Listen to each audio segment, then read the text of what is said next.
तो चलिए आज भारत के दल बदल विरोधी कानून के बारे में बात करते हैं। ये आप कह सकते हैं एक तरह की नियम किताब है जो नेताओं को एक पार्टी से दूसरी पार्टी में कूदने से रोकने के लिए बनाई गई थी। पर सवाल ये है कि क्या ये वाकई अपना काम कर पा रही है? आइए इस मुद्दे की गहराई में चलते हैं। देखिए, ये पूरा मामला हाल ही में फिर से सुर्खियों में आया। हुआ यूं कि राज्यसभा में कुछ सांसदों के एक पार्टी से दूसरी में जाने की बात चली और अचानक ये पुराना सा लगने वाला कानून आज की राजनीति में पहले से कहीं ज्यादा जरूरी हो गया। तो ये सिर्फ कोई किताबी कानून नहीं है, ये आज भी राजनीति की दिशा तय कर रहा है। लेकिन सबसे पहले ये समझते हैं कि आखिर इस कानून को बनाने की जरूरत ही क्यों पड़ी। इसकी कहानी भारतीय राजनीति के एक बहुत ही दिलचस्प दौर से जुड़ी है, जिसे आया राम गया राम का दौर कहा जाता है। ये तीन शब्द सुनने में बड़े आम लगते हैं, है ना? आया राम गया राम। लेकिन ये भारतीय राजनीति में अस्थिरता और मौके परस्ती का सबसे बड़ा प्रतीक बन गए। इसका मतलब सीधा सा था, नेता आज इस पार्टी में है तो कल उस पार्टी में। वफादारी बदलने में उन्हें जरा भी वक्त नहीं लगता था। और इस मुहावरे के पीछे एक असली कहानी है। साल था 1967 और हरियाणा के एक विधायक थे गया लाल। जनाब, उन्होंने एक ही दिन में, जी हां, सिर्फ 24 घंटों के अंदर 3 बार पार्टियां बदल डाली। बस इसी घटना के बाद ये मुहावरा चल पड़ा और देश को समझ आया कि इस समस्या से निपटने के लिए एक सख्त कानून की कितनी जरूरत है।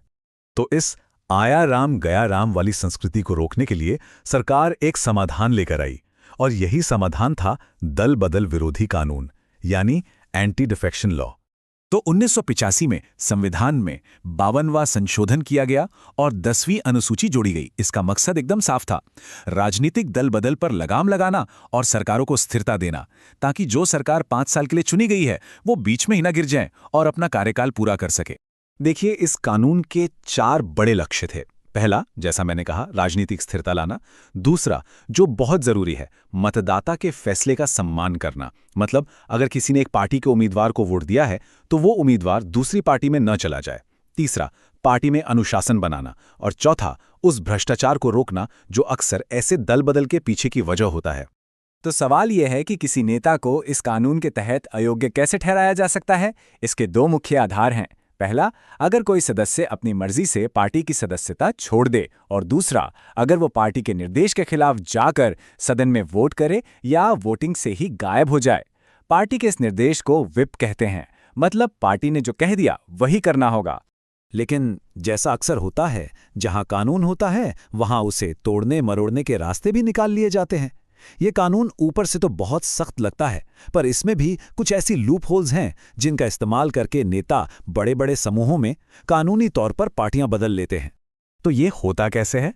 देखिए, जब 1985 में ये कानून बना था तो उसमें एक स्प्लिट यानी विभाजन का प्रावधान था। मतलब अगर किसी पार्टी के 1/3 विधायक अलग होकर नया ग्रुप बना लेते तो उनकी सदस्यता नहीं जाती थी। लेकिन 2003 में इस नियम को हटा दिया गया। अब विभाजन तो नहीं हो सकता, लेकिन अगर 2/3 विधायक मिलकर किसी दूसरी पार्टी में शामिल हो जाएं तो उसे कानूनी विलय यानी मर्जर माना जाता है। तो ये जो 2/3 का आंकड़ा है ना, सारा खेल इसी का है। ये बहुत बड़ी संख्या है। इसका मतलब ये हुआ कि कानून अब 1-2 विधायकों के दल बदल को तो रोकता है, लेकिन अगर थोक के भाव में यानी एक साथ बहुत सारे विधायक पार्टी बदलना चाहें तो ये कानून उन्हें इसकी इजाजत दे देता है। तो अब सवाल ये उठता है कि ये सब तय कौन करेगा कि दल बदल कानूनी है या गैर कानूनी? इस खेल में रेफरी कौन है? यहां पर सदन के स्पीकर और अदालतों की भूमिका आती है और ये प्रक्रिया अक्सर विवादों में घिरी रहती है। कानून के मुताबिक किसी सदस्य को अयोग्य ठहराने का आखिरी फैसला लेने का अधिकार सदन के स्पीकर या अध्यक्ष के पास होता है। लेकिन यहां एक बड़ी चुनौती है। स्पीकर आमतौर पर सत्ताधारी पार्टी से ही होते हैं। इससे हमेशा ये आशंका बनी रहती है कि उनका फैसला कहीं पक्षपातपूर्ण तो नहीं है। हाँ, लेकिन स्पीकर की शक्तियां असीमित नहीं हैं। सुप्रीम कोर्ट ने 2 ऐतिहासिक मामलों में दखल दिया है। 1992 के किहोतो होलोहेन केस में कोर्ट ने साफ कहा कि स्पीकर का फैसला पत्थर की लकीर नहीं है, उसकी न्यायिक समीक्षा हो सकती है। और फिर 2020 में कोर्ट ने कहा कि स्पीकर को 3 महीने के अंदर अंदर फैसला लेना होगा, ताकि वो मामले को सालों साल लटकाए न रखें। तो इन सब बातों को मिलाकर हम एक बहुत बड़े सवाल पे पहुंचते हैं। ये कानून असल में किसकी रक्षा कर रहा है?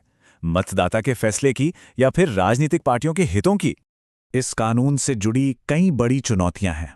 जैसे फैसलों में देरी होने से वो सरकारें भी सत्ता में बनी रहती हैं जो शायद अपना बहुमत खो चुकी हों। स्पीकर के फैसलों पर पक्षपात के आरोप लगते रहते हैं।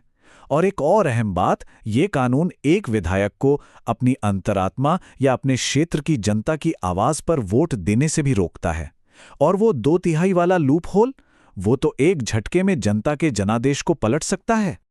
और ये चिंताएं सिर्फ हवा में नहीं हैं। भारत के विधि आयोग यानी लॉ कमीशन जैसी बड़ी संस्थाओं ने भी माना है कि ये कानून दल बदल को पूरी तरह से रोकने में कामयाब नहीं हुआ है। उनका कहना है कि इसमें सुधार की जरूरत है ताकि फैसले निष्पक्ष हों और पार्टियों के अंदर भी लोकतंत्र को बढ़ावा मिले। तो अंत में सबसे बड़ा सवाल यही बचता है, क्या अब इस कानून में सुधार करने का वक्त आ गया है ताकि ये पक्का हो सके कि एक वोटर ने जो भरोसा अपने वोट के जरिए दिखाया है वो सुरक्षित रहे और पार्टियों की राजनीति पर भारी पड़े? इस पर सोचना हम सबके लिए बहुत जरूरी है।